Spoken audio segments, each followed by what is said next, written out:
প্রথমে বলো তো এটা কি গাছ আর কে কে খাও? অনেকে নাক ছিটকাবে, ভুরু কুচকাবে, তাদের জন্য আমি আজকে এটা বানাবো।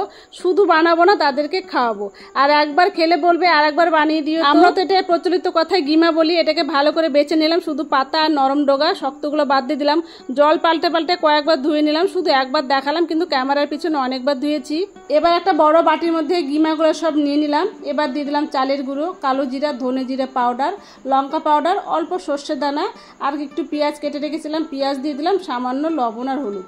অল্প অল্প জল দিয়ে এটাকে ভালো করে মাখবো, কারণ গিমার মধ্যে অল্প জল ছিল, এই জন্য বেশি জল দেওয়ার দরকার না। যতটা দরকার ঠিক ততটা জল দিয়ে এটাকে ভালো করে মাখবে।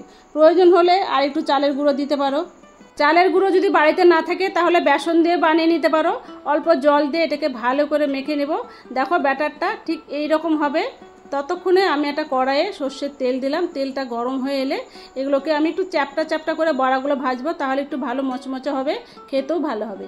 একদিকে ভালো ভাজা হয়ে গেলে এটাকে আমি সুন্দরভাবে উল্টে দিলাম। একটু সময় নিয়ে উল্টে পাল্টে ধৈর্য ধরে এটাকে ভালো করে ভাজবো, যেন ভেতরটা ভালো সেকে যায় আর বাইরেটা একদম মচমচে হয়, সোনালি রং ধরে। এরপরে এটাকে আমি তুলে নিলাম। দেখো কত সুন্দর হয়েছে বড়াগুলো। আর হ্যাঁ, দুটো আমি এখানে লঙ্কা ভেজে নিয়েছি। অনেকে তিতাতে লঙ্কা খাও না, তারা কিন্তু এটাকে অ্যাভয়েড করতে পারো। চলো এবার পরিবেশন করি। এক বাটি ভাত, এক বাটি গিমার পকোড়া, সঙ্গে লবণ, লঙ্কা আর একটুখানি কাসুন্দি। ব্যাস, খেয়ে দেখো, তিতা লাগবে না, বরং বারবার খেতে মন চাইবে। কাসুন্দি, লবণ, লঙ্কা দিয়ে ভাতটা চটকে মেখে পকোড়া দিয়ে খেয়ে দেখো, তিতা লাগবে না। আর হ্যাঁ, ভালো লাগলে কমেন্টে জানিও। আর এর পরের বারে কিন্তু নিজেই বানিয়ে খেও। দেখাবে নতুন একটা রেসিপি নিয়ে পরের ভিডিওতে। ততক্ষণ সবাই খুব ভালো থেকো, সুস্থ থেকো, এনজয় করো। Thank you.